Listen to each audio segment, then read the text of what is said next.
నమస్కారం. వెనకాల అటాచ్ చేస్తాను చూడండి. సయ్యద్ ముషరఫుద్దీన్ అని చెప్పేసి ఓ వ్యక్తి ఐస్ క్యాండీ కల్తీ, లస్సీ కల్తీ అది తయారు చేస్తూ దొరికాడు పోలీసుల రైడింగ్లో. ఈ వారంలో ఇది రెండు సార్లు దొరికింది ముస్లింలే.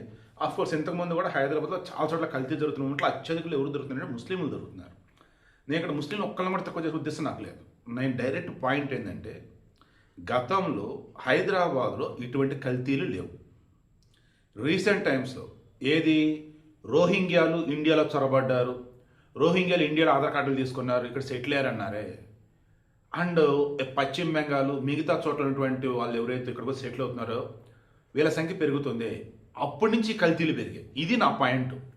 నిజమైన మన హైదరాబాద్ ముస్లింలు అసలు కల్తీ చేయరా అంటే అది నేను చెప్పలేను, కానీ ఇంత దారుణంగా మన దగ్గర ముస్లింలా హిందువులా క్రిస్టియన్లా తేడా లేదండి. కల్తీ పతోడు చేస్తాడు, పతోడు ఇస్ నథింగ్ బట్ ఎదవలు ఉంటారు ప్రతి చోట. అలానే అందరూ కాదు, కొందరు ఇలా అన్ని చోట్ల ఉంటారు.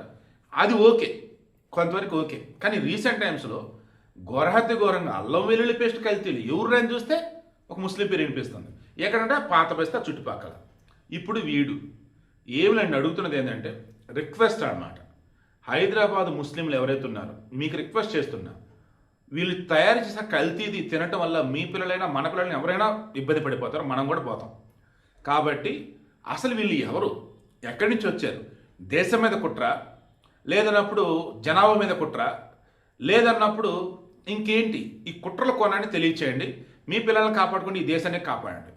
పోలీసులు అయితే ప్రాపర్ విచారణ చేసి అసలు వీళ్ళు ఎవరు, ఎక్కడి నుంచి వచ్చారు, ఈ కల్తీ మెటీరియల్స్ ఎందుకు తయారు చేస్తున్నారు, పిల్లలు దీని ఐస్ క్యాండీలు ఏంటి, మొన్న అల్లం వెల్లుల్లి పేస్టులు ఏంటి, మొన్న మధ్య నూనెలు ఏంటి, ఇలా చెప్పుకుంటూ పోతే బాబోయ్ కల్తీ కేర్ ఆఫ్ అడ్రస్గా పాత బస్సు చుట్టుపక్కల ప్రాంతాలు తయారైంది. దీని మీద పోలీసులు నిఘా పెట్టాలి. ఖచ్చితంగా దీని వెనక ఎవరున్నారంటే మొత్తం బయటికి లాగాలి. వీళ్ళ వెనక వచ్చేసి బడాబాబులు ఉన్నప్పుడు వాళ్ళు హిందువులా ముస్లింలు ఎవరైనా కానీ మొత్తం లోపలేసేయండి. ఇటువంటి ఎంత కల్తీకి పాల్పడుతున్నారంటే వీళ్ళ వెనక ఎవడో సపోర్ట్ కానీ వీళ్ళైతే చేయరు. వాళ్ళు ఎవరు, వాళ్ళు కావాలి మనకి. మీ పిల్లలకైతే బయట ఎక్కడ పడితే అక్కడ తినుబండారాలు ఏవి పడితే అవి తినిపించొద్దండి. It's sincere request.